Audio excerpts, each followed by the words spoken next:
welcome to Sacred Justice, a podcast that features discourse rooted in the pursuit of justice as sacred practice. Our weekly discussions reflect on current events, art, media, theology, and how they intersect with the movements for freedom and liberation. We hope that through these conversations, we can foster inclusivity by expanding our learning opportunities. We hope to cultivate digital community beyond the confines of our campus. And we hope to reconnect the church's social and spiritual callings. Join us for the journey. Hello, friends. Welcome back to Sacred Justice. We are in our two-title series. I couldn't decide between Honest Holiday Bin or Sacred Adventure. So this podcast series has like a title and a subtitle. It's a sacred adventure during the season of Advent, but it's also an honest holiday podcast where we talk about some real stuff. It's not all, deck the halls over here. We gotta tackle some real things, right? So I'm Mia McLean, and I'm here with Ben Boswell. And we're back. Last week, we started off just kind of, talking about what this time of year is really like, not just the romanticization and the eagerness to get to Christmas and cheesy movies, but we also talked about, Thanksgiving and some of our favorite foods around this time of year, things that are bringing us joy as we prepare. And we talked a little bit about some of the challenges of getting together with family. I know I talked a little bit about last year spending Thanksgiving alone, and it was beautiful. And it has definitely helped me create some greater boundaries around how I want to spend my holidays, which is different from what was given to me, handed down to me as a child. I don't want to go back to some of those things. And so we talked about that. What else did we share, Ben, when we were talking about Thanksgiving and food and getting together with family? Oh, well, I've already told my family about some of the things that you have on your Thanksgiving table and trying to get them ready that I might whip up a little something crazy this year to bring to Thanksgiving.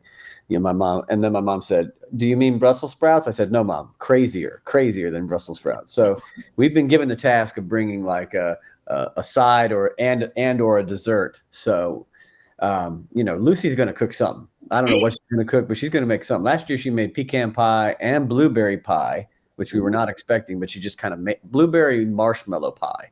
And it doesn't sound great, but it was actually delightful. She made a marshmallow heart in the middle of this blueberry pie. It was so good. So does Lucy do this all by herself? Are you assisting? Are you sous chefing? What do you know? I'm sort of sous chefing. I'm like kind of in the kitchen. I'm not like I'm just kind of helping her get ingredients. She's just kind of making it up herself. The blueberry pie was totally her own creation, totally random. She just put it together. Wow. Oh, yeah. No, yeah. She's not as interested in the sides as I am. She's more interested in like the desserts and pies and baking and all that. So we'll probably do a little bit of that again in a couple of weeks. It's coming up. Yes. Now, the people listening to this podcast are like full on into Advent at this point, but right. We're still preparing for that. Well, Christmas and people who celebrate Christmas, that's coming up, and that's another big food holiday. Though, my goal for Christmas is always to do something different from Thanksgiving. I just don't want the same meal twice. I grew up in a family where we basically had the same meal kind of twice, back to back, and I'm just not doing that. I need something different. I want some seafood. I got to do something different. So, right. I'm trying to end up being 3 meals. Like there's a New Year's tradition too, right? Oh, yeah. So it's like Thanksgiving. Well, New Year's has its own food tradition, at least in my culture. Right. The black eyed peas, collard greens, ham. It's not necessarily the same thing. Like I don't remember eating a whole bunch of mac and cheese and things for New Year's. No. See, now my tradition was also that. Yeah. Black eyed peas, collard greens, but we did stewed tomatoes with the black eyed peas. Black eyed peas and stewed tomatoes mixed together. I have been, speaking of food, I never liked black eyed peas growing up. I don't know what it was about the look or the smell. It wasn't for me. But recently I had food, I think it was from a Ghanaian restaurant. It was definitely West African, and the way they made those black eyed peas made me want to shout. Mm. I was like, I gotta figure out what they're doing to make me want to eat black eyed peas because I never wanted to eat them as a kid. So Hmm. Yeah, there's some. I mean, you know, we there's some awesome recipes for black eyed peas. I made some last year around this time of the year, and I did my own version of stewed tomatoes. I don't think I got it right. I got to try again. yeah, But yeah, I mean, it's good. I heard somebody on Twitter say last year that she's a cook. She said she finally gave up on black eyed peas. She didn't like them. She kept trying to make herself like them. Yeah, yeah. And she said she just made a different bean last year, which is probably what I'm going to do, just sort of stepping away from a tradition, as we talked about last week. I love red beans and rice. I love Mm. black beans. I could put my foot in some black beans, you know? Why do I keep trying to make myself want black eyed peas? Like, what is that about? Yeah, yeah. That's right. We don't have to like everything, right? Yeah, yeah. That's So, good.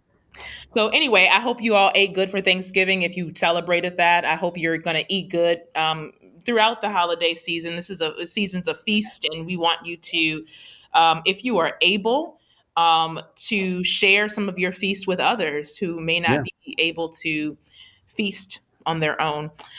So this week, what do we have going on, Ben, in news and culture? I mean, what do we have going on? We have so much going on. Hmm. What's coming up for you? What's coming up for me? I mean, we got this infrastructure bill. I think that's been on my mind. Although I saw this incredible article today that just was like, "What already?"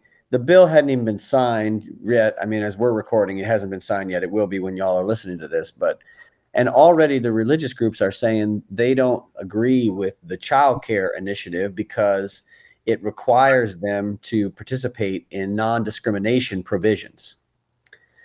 And so I just think we should always take stock of the moments when you think, wait a second, these are Jesus people that want to be able to discriminate. They have said now, not even if you give us free money to provide for poor children, for childcare for poor children, you're paying us as an institution, a church or whatever that's running a childcare institution. We don't want it because with your money comes the requirement to not discriminate. And therefore, if we can't discriminate, we will not only that, we'll turn down free money in order to discriminate again. And not talking about just like racial, right? I mean, it's mostly LGBTQ. It's women's ability to choose, and it's also in this case their ability to only hire people to work with their children who are also believers. Therefore, they can maintain religious instruction at the highest level, as if it's necessary for them to have believers to be able to keep the religious instruction at a high level. I don't know. I guess just listening to that as an organization that hopefully one day will be able to benefit from that childcare provision in the infrastructure bill as we try to continue to figure out what it means to be a church for our community. You know, I just look at that and I think, God, how did we get to a point where like Jesus people in America want to discriminate? They are now the face of discrimination, Mm-hmm. Mm-hmm. right? Yeah. That's not surprising, but it's just when you see people also working against their what can benefit them, Right. it's discouraging. Yeah. Yeah, yeah. Right. And not to mention that, but like even if your mission is to care for the poor, which I'm not sure they would agree with, but if your mission is to care for the poor or provide services for your community, it's like they're going to give you a reason to give you an ability to do this. They're going to make it easier for you to do it, and you're just going to turn it down. It's sad. It's really sad. Yeah, yeah. Wow. Well, on the note of being sad, but not really surprised or sad, just sort of pissed off. Yeah. Which is what my usual stance for a lot of relatable content. Just I'm not sad. I don't even know if I'm disappointed. I'm just pissed off that we're still having these conversations. But I was on Twitter as I usually am, and this weekend, and a popular preacher who I don't usually name people, but I'm so tired of him that I want people to just go look him up and see how ridiculous he is. But his name is Mike Todd. He's pastor of a church, evangelical leaning, black pastor of an evangelical leaning church, has no theological education, just a bunch of charisma, which is what happens, with men, particularly men in these circles. Yep. You just have to have some charisma. Um, you have to wear cool tennis shoes and have a nice haircut. Why did I spend so much time and money on these degrees, Mia? You could If be I, rich. You could have a best. I the, mean, he has a book that's basically evangelical relationships, and he's made a lot of money off of it. So anyway, I've been studying sort of the way white evangelical spaces for years. I've been studying the way white evangelical operations recruit Black men to mm, join their forces so a lot of these Black evangelical leaning pastors of these multiracial, and that's in quotations, multiracial or multicultural churches are really backed by white groups like the Orchard Group, mm, some of the church planting groups around. And I know this because I was a part of a church plant that was backed by some of these mm, organizations. And they love to find a Black man to make them feel like they're doing diverse stuff, right? mm-hmm. Anyway, so they're just, it's a Black man preaching white supremacy, essentially, and white patriarchy and misogyny and all the things. But he released a clip talking about dating is not in the Bible because dating is not of God. It's really about courting and, you Oh know, boy. the typical, I can't even get into it because I didn't listen to the whole thing because I already knew where he was going, but purity culture trash, right? Back to Purity that I Kiss Dating Goodbye. Do you know about Well, that book? yeah, well, funny, one of our members, Angie, was following me on Twitter and she responded to the tweet like that I had like commented on, like, this reminds me of I Kiss Dating Goodbye. That was my generation's and Angie's generation's like purity culture movement. And that guy, somebody should just look up the guy that wrote that book, Hmm. right? I Hmm. Kiss Dating Goodbye and see what happened Right, throughout exactly. his life. Exactly. Those of you who know, but go and find out for yourself. I'm not gonna even tell you. But so this man, he's been on a relation. He has a book called Relationship Goals. He preaches about relationships. That's basically all he talks about, right? And so when people say things like dating is not in the Bible, of course not. Women were property. I mean, we can go on and on, right? There was no dating because women were property. So it wasn't like anyway. I'm not even Yeah, getting it's not like David dated Bathsheba, right, right. as Will Gaffney, Dr. Gaffney pointed out to us. Right. Like, I'm not going to even go down the theological rabbit hole because it's literally a waste of time. So And ridiculous. my point for this story is that I am tired of seeing my peers waste their time trying to make people who do not want to be theologically sound or theologically developed hear their point of view. I'm over it. Like, I saw this conversation on Twitter and I just watched others have the conversation. And, some of the threads were good. People were talking about how a lot of the relationship advice men are people who got married super young. They don't even know what dating is because they never experienced having to do this as an adult. So Mhm. why would you take advice from somebody who doesn't even have, the extensive experience? All these different arguments. But what it reminded me of, which kind of reflects on what I said last week, is boundaries. And Mm, how, years ago, I was just like, I'm done. I'm done coming for Mike Todd on Twitter. I'm mm, done. His followers do not care. yeah. They do not care. Many, especially the women who you think would be onto his foolishness and leave it alone. There are women who want to buy into this culture, and we just have to be okay with the fact that they want to be subject to this culture. There's Mm, no amount of, Cone or Dolores Williams or Ebony Marshall Turman or Karen Baker Fletcher I can drop on these people to make them want to leave that culture. mm-mm, And what, even thinking about the holidays, there mhm, are some people in my family, they're entrenched in some cultures that there is nothing I can do or say, right? Which is why I just don't show up to many things, right? And so what do our boundaries look like, Ben, around the holidays? Like, what are some boundaries you've had to put up regarding um mm, just being okay or not being okay with just understanding that there are going to be some folks who you can't change their mind, mm. you know? Yeah, that's interesting. I don't think enough people are doing what you're doing related to their holiday preparation, Mhm. and that is to think through what is their responsibility to their own psychological and mental well-being. What is their responsibility to themselves? What is their self-care responsibility going into the holidays? And if they think, oh, I have to have this meal and I have to see these people and I have to talk about politics, no, you don't. Hmm. Make a decision. One of the, some of the healthiest advice that I hear about the holiday dinners around politics is just say, no, we're not going to talk about it. Hmm. That's how you get through a dinner if you need to. Now, everything is political, so good luck even talking about, food without getting into politics. But I think there you just have to put brackets on where the conversation is going to go down a road that is not healthy for people and is going to be harmful. And why go down that road if you know people are so entrenched in their opinions that they're not going to go anywhere?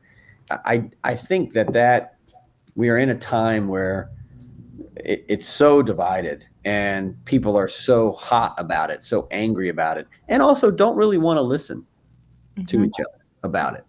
So if there's not a spirit of reciprocity and open mindedness and openness to dialogue and discussion and growth, what's the point? What's the point? Yeah. Folks don't want to grow. Folks don't want to learn. You know, I mean, there's this quote about like you have to get uncomfortable to grow, to change. Hmm. And Hmm. so if there's not a desire for any of that around the holidays, the desire in the holidays is for people to be comfortable, but then they show up at these things and then they're all out saying whatever the hell they want to say, feeling comfortable around friends, and they're just saying things that are harming people, hurting people with no one there to provide that. And I mean, do you want to be the one person at your holiday party that's, the wet blanket on their, you know, um, political rants or Christian rants or whatever? Yeah, I think you just have to put up boundaries, clear boundaries, Yeah. and decide where our priorities lie. So, like, I picked up Lucy from school this week, and she was like, "Well, we were talking about Thanksgiving in school," and I was like, "Oh yeah, well, what happened about What the first Thanksgiving?" She said. "Oh, I said, oh, the first one. Tell Okay. me, tell me about the first one."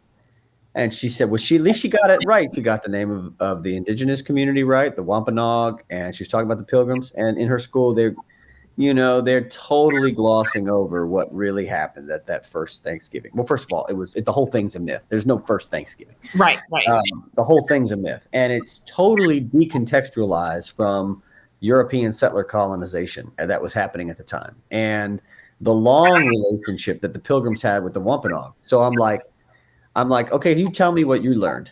And she tells me the story, and they even got to make little Wampanoag huts in her school, right? Okay. They make pilgrim huts, but they made Wampanoag huts, okay? Uh-huh.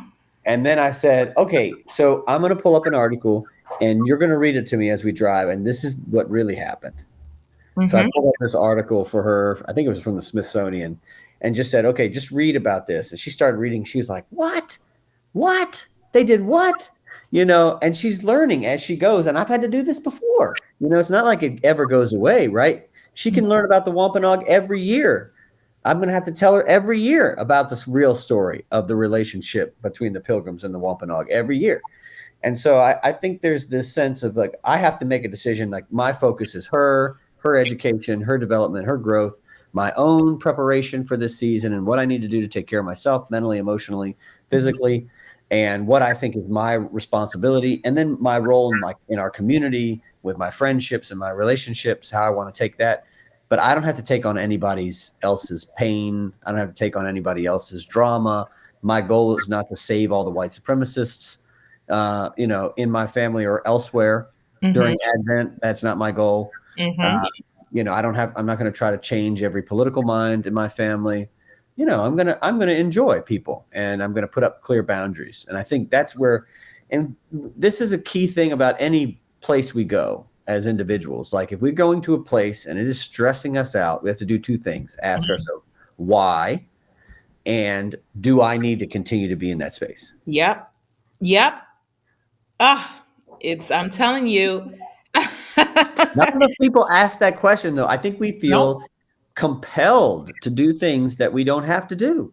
We're Nope. free, Yep. right? Why are we making choices that are harmful to us? So they feel that freedom, I think. Oh, that was so freeing 2 years ago when I finally decided that was it, that I was not subjecting myself to certain things, and that the wonders of yesteryear were not coming back. right? Yeah. The times, like Yeah. we mentioned last episode, you used to play cards until midnight and laugh with your cut. That's not coming back. It's Mm-hmm. not. And so, how do you create new routines? And so, I'm really excited about this Thanksgiving to have new routines, spending it with my friends that I actually enjoy. Yeah. And that I can actually, have good conversation with and drink with and stay up until 2 o'clock in the morning with, and not try to recreate something of childhood that brings me anxiety and then Mm. also can bring grief if things go left, which they can often. Well, I think about chosen family, right? Chosen family. It would have been interesting back to that pastor that you were mentioning, Todd. Is Pastor Todd? Is that his uh, name? Whatever. You can call me Um, pastor if you want, but what would have been interesting would have been for him not to say there's no dating in the Bible, but would have been more interesting for him to say, outside of Song of Songs, there's no romance in the whole Bible. mhm. There's no romantic love depicted in the Bible except for the book of Song of Songs. Can you Mhm. think of a story? I mean, there's like one where like maybe you could say that like Jacob and working all those years for Rachel and ended up with Leah and then working all those years more just so Mhm. you could get Rachel. Is that love? I don't know. That sounds like stupidity to me.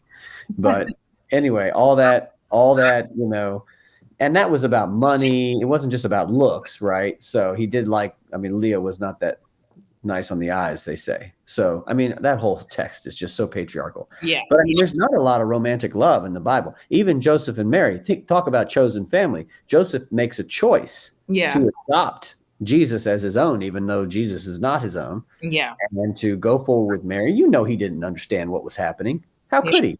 Yeah. He's making a choice on faith based on Mary's word. In the back of his mind, he's always thinking, who was she with? Mhm. Um, his whole life, he's probably Mhm. wondering, is this for real?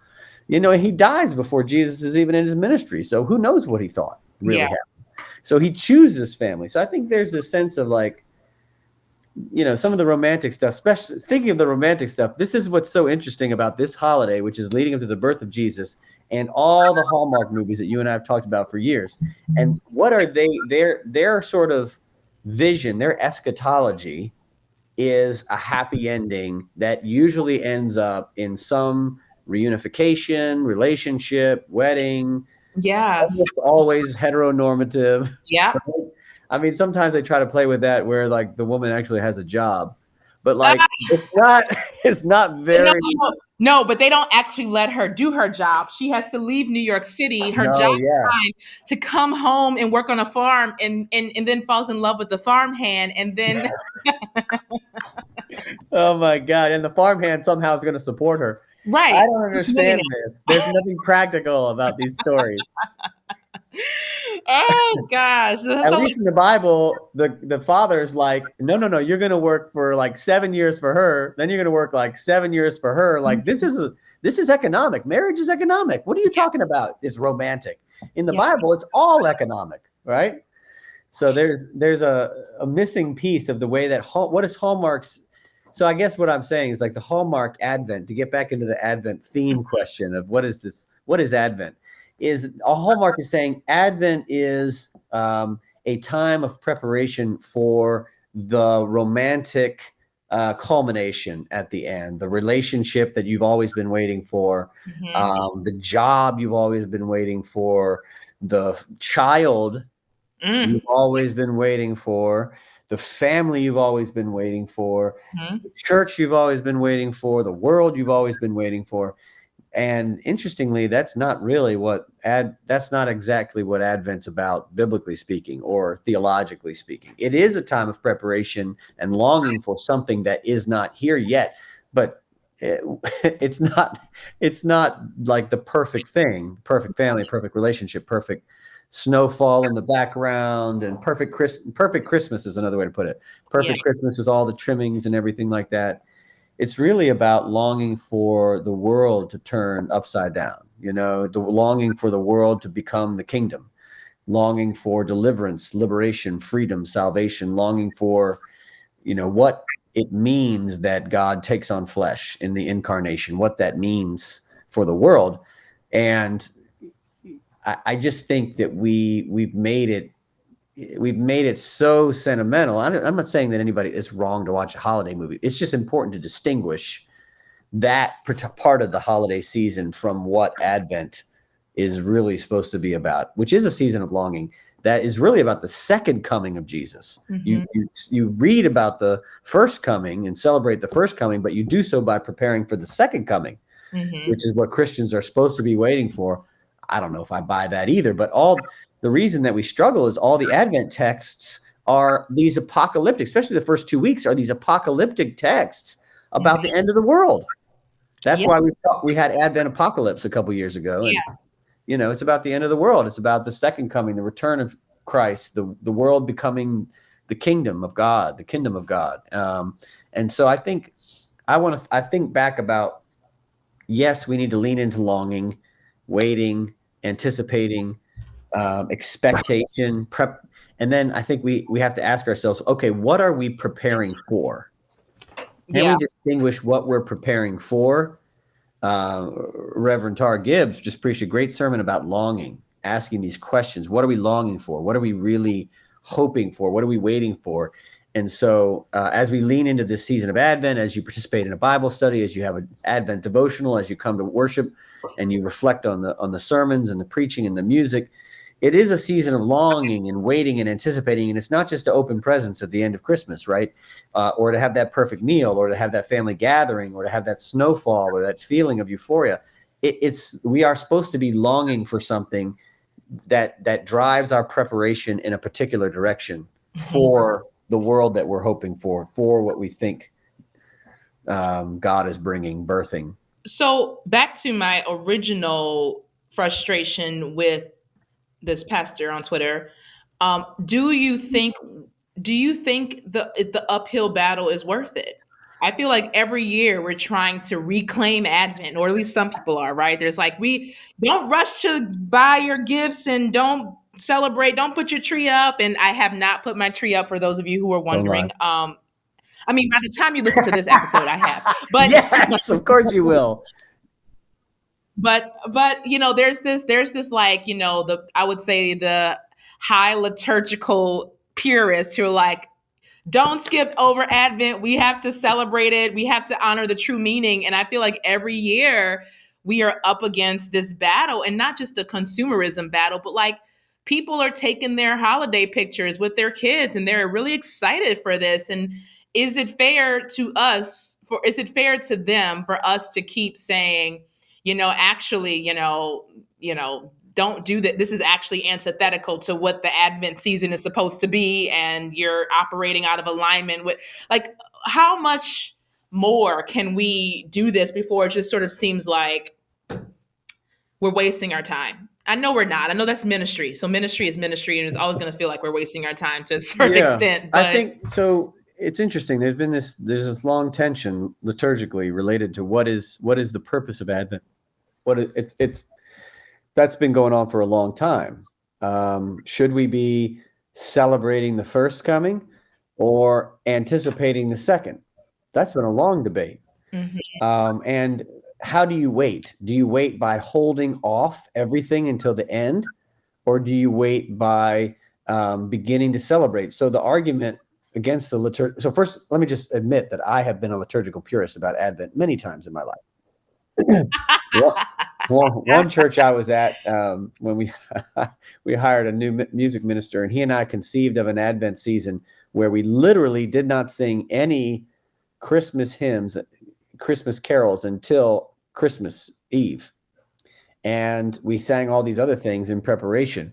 And we were like real purists about it. Nothing that's related to the Jesus is born, nothing that says Jesus is born until we get there. And we really went in deep on what is Advent? How do we think about it? And there's ways around this theologically, like Joy to the World is an Advent hymn, because the Lord is come is an old way of saying the Lord is coming. It's an old English way of saying the Lord is coming. Joy to the world, the Lord is coming. We think it's the Lord's already here. So we're really happy and we sing Joy to the World. But so there are some hymns that we think are Advent hymns that are not Advent hymns, and Advent hymns that are not actually Advent, all these Christmas hymns. And you can find ways around it. Oh, come, O King Emmanuel. You could sing that every week. Come thou long expected Jesus. You can do all the like preparation stuff.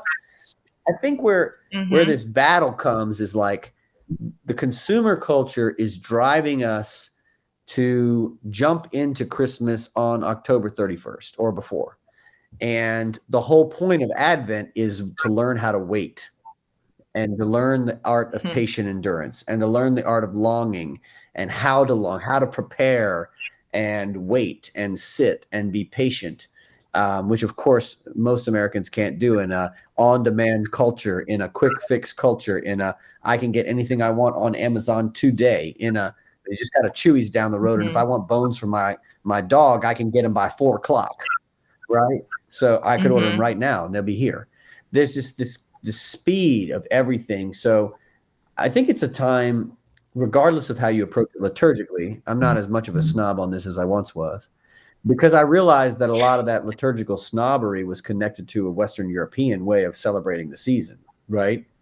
It was deeply connected to a European centered, particularly Germanic holiday tradition that came out of Lutheranism that then spread to Methodism and others, all around these traditions of preparing children not to be all about the presents, but to try to use some other tools pedagogically. So, for instance, like the Advent wreath, which a lot of people think we've had forever and ever Hmm. and ever, wasn't even invented until 1868, which is, and as far as the history of Christianity, that's 1800 years after Jesus, right? So that we didn't have the Advent wreath. We didn't have Advent love, hope, peace, joy. We didn't have any of that until 1868. And even now, there's a variety of Advent themes for each of the weeks that have been tried and done all over, and they don't correspond with the liturgical texts that are in the Revised Common Lectionary. So some preacher's always trying to force love onto some apocalyptic text or hope onto some, John the Baptist text,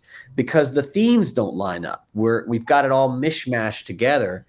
A lot of people don't know that the Advent wreath was originally thought to be the crown of thorns, so that even while you're Hmm. celebrating this hope, peace, love, joy, you're always remembering that the thing being born is going to die, right? Hmm. So, I mean, that's where the Advent wreath comes from. That's part of the original traditions of the wreath. I think people don't know their traditions well enough. They don't know why they do the things that they do.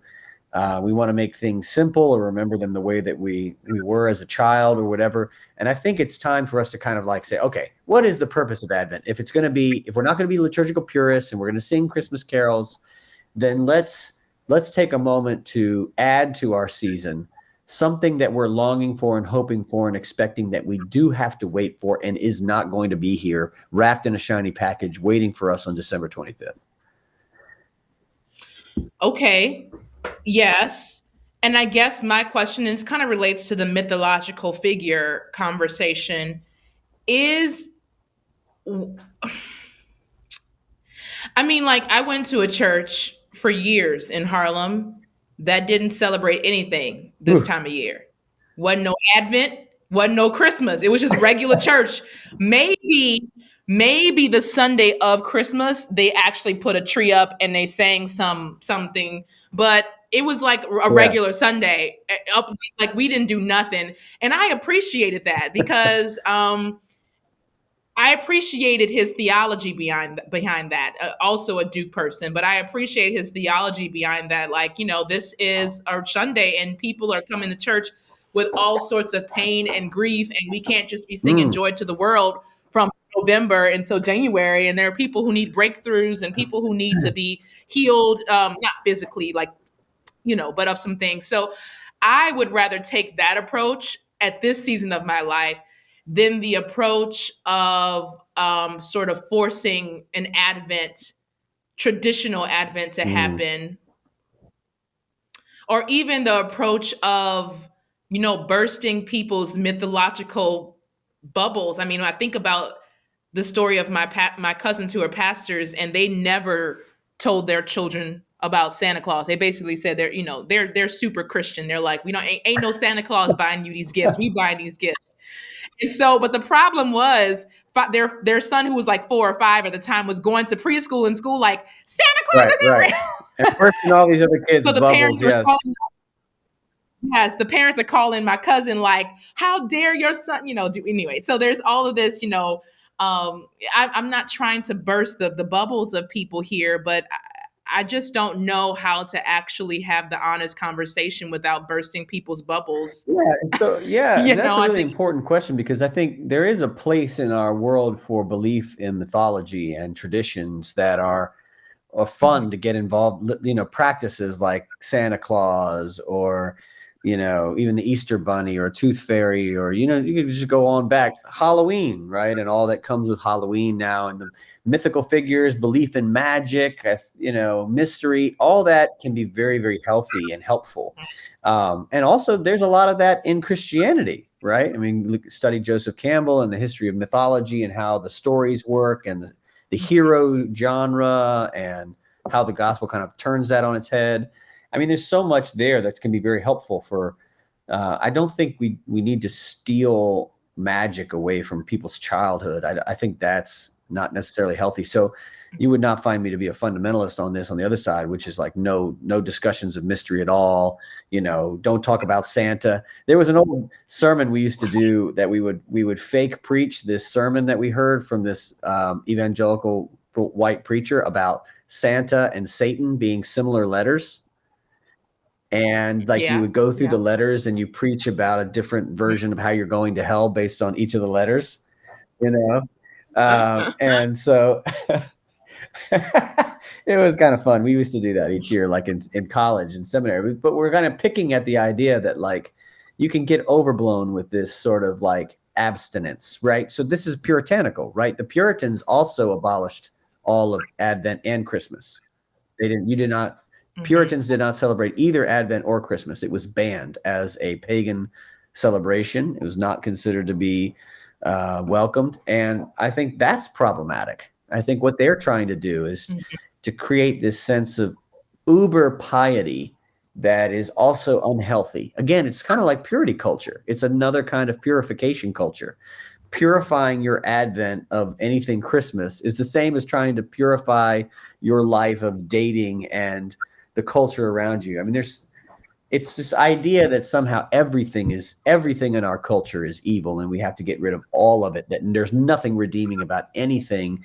But there are some really redeeming things about drinking eggnog and eating good food and taking care of your body and being with friends that you like, and even having a drink now and then, and having some rituals and traditions that matter to you and your family, right? Like that's I'm laughing because you said have a drink now and then. I'm like, it's always now and then. Well, yeah, now is now and then is tomorrow. And then is next. Yeah, exactly. Now and then. No, it's terrible. For it's also, I mean, I think, as we get into move through this series, we do want to talk about the devastating effects of this time. So alcoholism and addiction and grief. I want to move into that next week, but the feasting is important for our Mhm. mental health and our Mm, sanity, is what mm, I'm hearing you mhm. say. Well, and I think so Yeah, that's one of the reasons why a lot of people do appreciate Advent, is because the season is so filled with false optimism, false positivity, toxic positivity, that's yeah, not drawn from a real place. Now, like, there's also some like people who really need something to celebrate because life is awful and Christmas provides that. And I'm with those folks this year. Come on, let's bring it. Bring on the goodness. Bring on the happy times and festivities and singing and fun. But because we need that, especially after all this COVID stuff. We didn't get to have Christmas last year. Those yeah, of us who yeah, try to be safe didn't get to have a real Christmas last year, right? It's so we've had to have this sort of like muted celebration for a while. Now it's time to really like get at it, being safe still, but really get at it and really celebrate. That said, though, there's a lot of folks at this time of year who are grieving, and I think we have to be sensitive to that. Those are the folks who are going to love Advent, right? You come in and you realize hmm you're waiting for what? You're waiting for your grief to subside. You're waiting for your pain to go away. You're waiting for, and by the way, not everybody's grief is related to the loss of a loved one. Sometimes their grief is still waiting. Their grief is expectation. They're waiting for something that yeah, doesn't seem to ever come, and they're grieving for the fact that it's not arrived yet, right? It's like waiting for Godot, yeah, always waiting for this thing to come that never gets here is another grief, and that's the other thing. Christmas yeah, comes and goes, and then December 26th, you're looking back and saying, did I get what I wanted? No, because you didn't know what you wanted. You want, you didn't take time to Right. really think about, what it is that you really, really want, what you really need, what you really think needs to come in the world. And so, I think we got to wrestle with that. I think one of the, since you mentioned December 26th, I think one of the hardest parts being an adult, well, one of the hardest parts since leaving New Orleans is that these days come when the stuff is over and it's just over. Whereas in New Orleans, and I've probably mentioned this before on the podcast, we go from Christmas to New Year's, which is like, after Christmas is over, you have this Mm-hmm. other thing that's coming Mm-hmm. that's like, Mm-hmm. ooh, a new year. And then we go immediately from New Year's to Mardi Mm-hmm. Gras season. So like Epiphany king cakes start coming out, right? And it's basically Mardi Gras season from Epiphany Yeah. until Ash Wednesday, right? The day after Mardi Gras. So the parades start rolling. There's this new kind of festival energy. And then after Mardi Gras, we're heading into sort of spring, Easter, resurrection. And then after that, we're heading into festival season. I mean, it's like this back to back thing in New Orleans. I don't ever remember feeling like, oh, it's over and I'm still sitting here with my whatever. I mean, I was also a Yeah. kid, so like there was, whatever. But as an adult, it's like, oh, it's over and I have to go back to work on Monday. There is no like king cake coming to Yeah. save me. Yeah. There's no Mardi Gras coming to save me. And I find that interesting that your social location and where your resident is can have a lot Well, to some do people this know as how to well. party. And that's in New Orleans. They know Yeah. how to party. We don't know how to party up here in Charlotte. They don't know how to. We don't know how to party. This place is all zipped up tight. There's not a parade Mhm. for Epiphany up here. There's no Mardi Gras parade. Yeah. It's kind of like we're back to Yeah. business as usual. Get back to work. Let's get back to Yeah. making money. Mhm. It's not a parade festival atmosphere throughout the year. I think that also is one of the reasons we lack some cultural institutions and structures, and we've kind of joked around how is Asheville so funky, and Winston-Salem Mhm. so funky, and Raleigh even so funky, but Charlotte doesn't have that kind of funky spirit to it. What's going on with that? I think there's an inhibited, and we have these inhibitions that are Mhm. preventing us from fully celebrating, fully letting go, and really getting into the spirit of having a real party. It's like we're afraid or something that something might happen if we let people really enjoy themselves too much. I think that's probably Presbyterianism.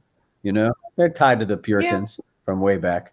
My uncle used to joke, if someone's having fun somewhere, a Puritan is upset. That's the definition of Puritanism. But to your Yeah. point, I think there's the grief. It's interesting. We have to be mindful of the grief, because the grief can lead to all sorts of longings for things that we don't Mhm. necessarily want. And I'm using this as a segue to get into your new favorite show, Midnight Mass. And I know we don't have time for this. Okay. Before we get there, I want to say that. Do you want to know what my favorite Christmas movie is? Do I Like, really really want want to to know? know? Do I really want to Midnight. know? I'm gonna hear it, but do I Yeah. really want to know? I don't know. Go ahead, tell me. It's not really. People don't think it's a Christmas movie, but I was reminded by a friend that it Okay. is. It's actually a Broadway show. Okay, tell me about it. No, Oh, you can you okay? guess. You Oh my want me to gosh. guess what Broadway show is also about Christmas? It's not But about okay, Christmas. That's but the it's point. but it's It's not but about. it's connected. It's connected. Mm. We'll give you three. Do do do do do do. Annie. No, Rent. Rent. Mhm. Rent. You guessed Woo! right. You Rent. guessed Yeah, right. Rent definitely has some ad. It opens up, and I did the show 10 years ago, so well, almost 11 years ago. I've been reflecting on it lately, just like I rewatched the movie last week, I think, and I was like, oh yeah, this does open up on Christmas Mm, Eve, and we sing the song Christmas time is. It's centered around Christmas, and there's all this joy, but there's also this underlying pain that continues to mm, escalate throughout the movie. People are dying of AIDS, people are sick, they have drug mm, addictions, all mm, sorts of things, and we see them come full circle. I think it's a span of a year. One of the people has died from AIDS, and then the other girl, she almost dies from a drug, whatever. But they gather around Christmas, and it's this, typical early Mm, 90s New York, late 80s, early 90s. People are living in slums before things got cleaned up in parts of mm. New York City. Anyway, I was just thinking about how that's actually more of a Christmas movie than most things on Hallmark Channel, right? That there is they make room for the celebration, but there is this knowing that this is not going to be it. But they still Yeah. enjoy. There's an enjoyment on Christmas Eve and Christmas Day. They feast, and then life the terrible things about life go on, evictions and the devastations of the Ah, disease and everything I else. think so. There's something really profound theologically that you've brought up for me with that is the part of the problem with the liturgical cycle that we try to do highs and lows seasonally instead of trying to Hmm. maintain the fact that the highs and the lows are always together in the They're same always moment, together. right? So we're like, no, no, no, let's do Advent and prepare and prepare and prepare. And then Christmas, yay! Instead of really holding And then on, Lent. right? It's like this seasonal shifts as if that's how life is. But no, actually, life is pain and joy at the same moment. And you can feel all of that at the same time, which is what I'm getting into Ah, psychologically these days. The feeling of all the feelings at the same time. And how do we encourage that? And I think, New Orleans or Louisiana is always either first or second as far as the happiest state in the country. Is usually Louisiana, Mississippi.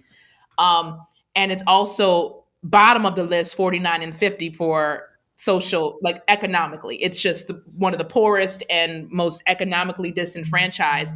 So how are we able to have all these festivals and joy and mm, things while also dealing with the fact that like our infrastructure is falling apart and that our coastline is disappearing? You can do that.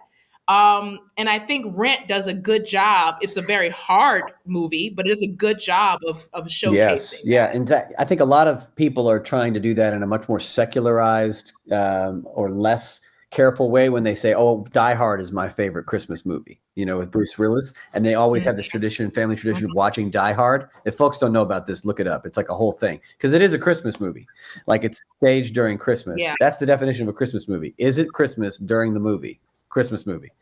And so that's what yeah, Rent qualifies for that as well. But I think this idea of trying to hold this tension that there's pain and turmoil and frustration going on in the world, and it's also Christmas. So how do we kind of bring the two of these together? It's like what are the great comedy movies are about? National Lampoon's Christmas Vacation. It's the pain, and it's like pain and joy and frustration, family drama, but also good things all mixed together that make it funny and make it interesting. And I think, yeah, liturgically, we're trying to compartmentalize our emotional reactions and almost yeah, train our emotional reactions to like, here's when we need to be sad and lamentful and prepare, and here's when we need to be joyful and happy. And what if you're like super happy in this time and then super sad at this time? How do you get into the celebration? It's almost a manipulation of your emotions. More worship would be better to try to find ways to engage both joy and sorrow at the same time, constantly, you know, finding ways for each individual to express the complexity of their emotions, and not try to say, no, you have to feel this way now, and then we'll feel this way later. yeah, yeah. Interesting. So okay, so I will give some time to midnight mass. Okay, but how are you making? I guess so. I You guess I'm seem sitting here so thinking about. So how are resigned you making? right now. Like you're just like, I don't want to do this. I'm trying to figure out how this is fitting into what we're talking about. Not that it's not. I'm just trying to It's a figure sense out of grief how. and It. longing that the town, it's like, to me, it's a metaphor for church decline in America. So just so everybody knows, there's this show called Midnight Mass on Netflix. It's about a small town whose priest goes away on a trip to Jerusalem. That's like at the end of his career. The whole town pays for him to go on this trip to Jerusalem. And Don't give them anyway, any something spoilers. Just tell happens them. while he's Yeah, there. Whatever. And so there. Yes, and then a and a new new priest priest comes comes to back. town. Yes. And so instead of him, he doesn't come back, the new priest comes. and it's the town's reaction to the new priest. But see, the town has been longing so long for the resurrection and a reformation of the faith of the people in the town. And so this new priest, miracles start happening, right? And people are so Mhm. desperate to believe, so desperate for a Yeah. revival, so desperate for things to go back to the way they once were, and for their faith to return to what they once were. That which is Yeah. born out of their grief over the loss of what once was, that Yeah. their longing is so misdirected that they are wanting something in a way that leads to them maybe receiving something that they didn't expect. And think, I mean, Mm. how can we not give spoilers here, Mia? There's so much. Anyway, at some point we need to I come back around, because a lot of our members are not going to watch this because it's horror.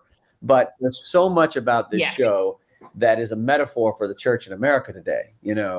How are we're grieving the loss of what once was, not just how it Mhm. relates to our faith, but look at how the town changes as a result of Yeah. this. And how individual religious leaders show up in relationship to the people. I think there's a lot here about longing. That's the thing I'm wondering about Advent for our people, for the world now, is how do we wade through and disentangle the things we're longing for that are unholy and unhealthy from the things that we're longing for that are holy and healthy, and we should be pursuing and preparing for and hoping for and waiting for. There are some things that we're longing for that are not great, not helpful. We need to acknowledge that. Yeah. So anyway, that's where I think the link are to Advent. But Yeah, I mean, it's definitely. I encourage you to watch in doses. I don't know why I decided to watch it all in one day. oh my God, Um, no. it was it was something else. I would say it was something else. Demonic forces Demonic at force, work here. yes. Um, but I think also one of the things about the movie, the limited series, was how dark it was, and I literally mean darkness. The Right. lighting, Yeah. the lighting was dark. Um, and it seemed like this town had been in this perpetual Lenten Mm-hmm. experience Advent. or Advent Perpetual experience. Like Advent. either one. Well, I mean, they were in Lent at the time of the Yeah. movie. The movie Well, I think started, it right? starts. Yeah, it starts early, like in your Mardi Gras season, and then it gets into Lent, and then it goes from Lent to Yes, yes, yes, yes. Right. So it seems like they've been in this perpetual state, and there has been very limited joy. There's been a lot of pain. And I'm curious about some things, right? I'm curious about how does this show up in people who have lives that aren't as explicitly painful. Am I making sense? Maybe we'll get into this in the next episode when we talk about grief and how it shows up. But this was a poor-ish Mm, town, right? Island community. I get the sense that they had some turmoil that caused their yeah. business to, slow down, some lawsuits and some things like that. So these people were disenfranchised, and I always feel like it is the most disenfranchised and economically disparaged people who are Wow. gullible enough to be swayed in certain And directions. turn to a faith they may not understand, might be harmful to them.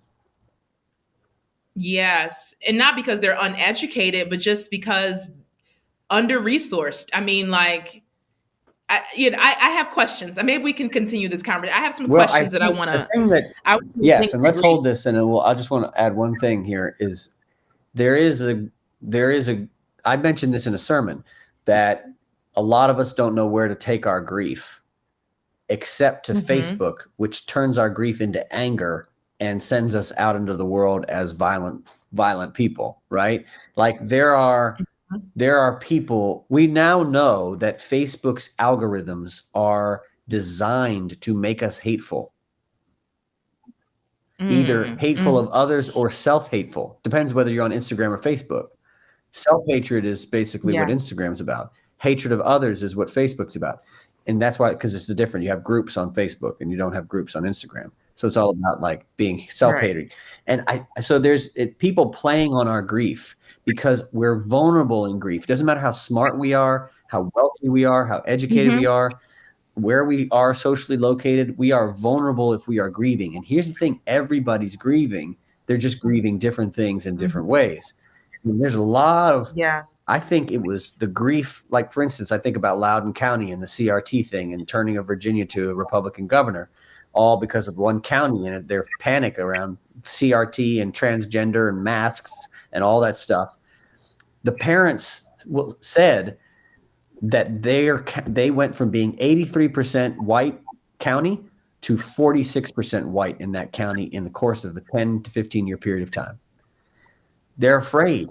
They're grieving the loss of their white community. And who will play Mm-hmm. on that? People will always come in to play on the grief. Anytime you lose something, we always think of grief as like the loss of a loved one. It's much more of our grief is located around the loss of experiences, things, safety, a sense of comfort, a sense Yeah. of our community and who we are, my understanding of my self Yeah. identity. Yeah, and I think that leads people Yeah. to come together and to react to somebody coming to their town and saying, "Guess what? I've got a cure for all your problems." No, not even that. I have an analysis of how you lost what you got. What you lost. I have an analysis that Mm-hmm. helps you point your grief in a particular direction, and through that direction, you Yeah. can do something in the world that'll be helpful to you. And it's a false pill, right? It's a placebo. They're not going to get what they want, Yeah. right? But it offers this sort of false hope. Yeah. Well, this has been a great ending point and a pickup point for us to start next week. I want to start with Midnight Mass, and I'm gonna do some reflecting because I want to come back because it really takes some time to sit with it. I just finished it on Saturday, so I'm like, woo. But I want to sit with that and then talk a little bit more about grief and some of the hard things that are happening during the Yeah, honest yeah, holiday, right? We talk about addiction. We're talking about abuse. We're talking yeah, about a array of issues that also come up. So I want you all to be prepared for that if you choose to listen. This has been yeah. good, Ben. Good I've conversation. enjoyed it. Thanks, man. Yes. See you See soon. y'all next week. Friends, that was our episode this week. As always, please email your questions and your suggestions to Reverend Mia McLean at mmcclain@myersparkbaptist.org. Until next time, take care. This is Sacred Justice.